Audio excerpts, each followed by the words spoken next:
Bonjour à tous, j'espère que vous allez bien. On ne s'y attendait pas, mais nous allons avoir droit à de nouveaux contenus en rapport avec Monarch Legacy of Monsters en attendant la saison 2.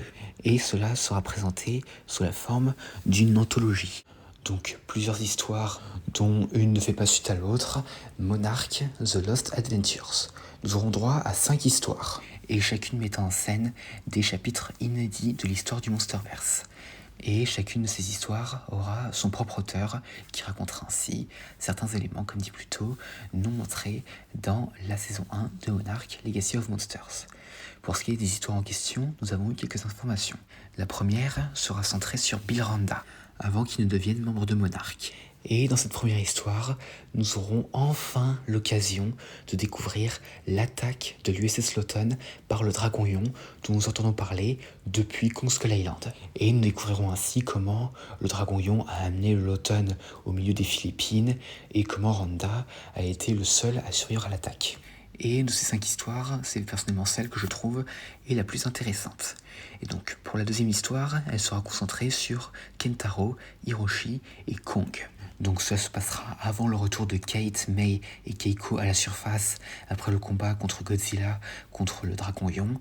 Et ce sera sur Kentaro et Hiroshi qui arriveront sur Skull Island et qui assisteront à la création de la base d'Apex et auront l'occasion ainsi de rencontrer Kong. Donc ici un préquel aux événements de la saison 2. Donc histoire un peu de mettre un peu le contexte sur comment Apex s'est établi sur Skull Island et certains teasings de ce que pourrait nous réserver la saison 2. Et au passage, on apprend d'ailleurs que Apex n'était pas déjà établi sur l'île avant que Kentaro et Hiroshi ne leur demandent de l'aide. Du côté de la troisième histoire, elle sera concentrée sur Lee Shaw pendant son confinement dans la maison de retraite de Monarch et qui se remémorera un moment clé de son passé.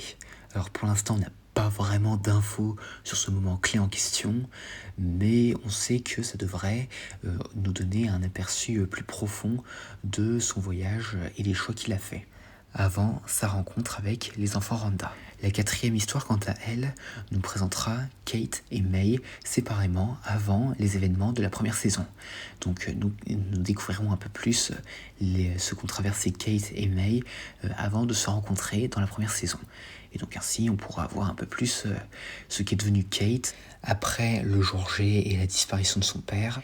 Et May de son côté, certainement, un peu plus sur sa relation avec Kentaro, et aussi peut-être d'ailleurs apprendre un peu plus ce qui s'est passé entre les deux avant qu'il ne rencontre Kate, et bien sûr, certainement entre-temps, sa fuite des regards d'AET, et donc là, ce sera vraiment un vrai préquel à la saison 1. Et concernant la dernière histoire, elle sera concentrée sur Keiko Randa, après sa chute dans Axis Mundi par les Endoswarmers. Et nous découvrirons comment elle a fait pour survivre face aux créatures qui y vivent, et notamment d'ailleurs au sanglier des ronces, donc le fameux sanglier géant qu'on avait pu voir dans le 9e épisode de la première saison. Donc du coup, nous découvrirons comment elle a survécu pendant les 57 jours à la surface, 57 ans, qu'elle a passé dans Axis Mundi avant de retrouver Lee ainsi que de rencontrer sa petite fille Kate. Mais à part ça, aucune autre information nous est transmise.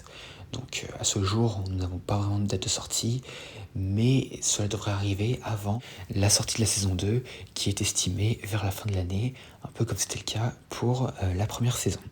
Et à part ça, voilà, c'est tout ce que j'ai à dire concernant Monarch The Lost Adventure.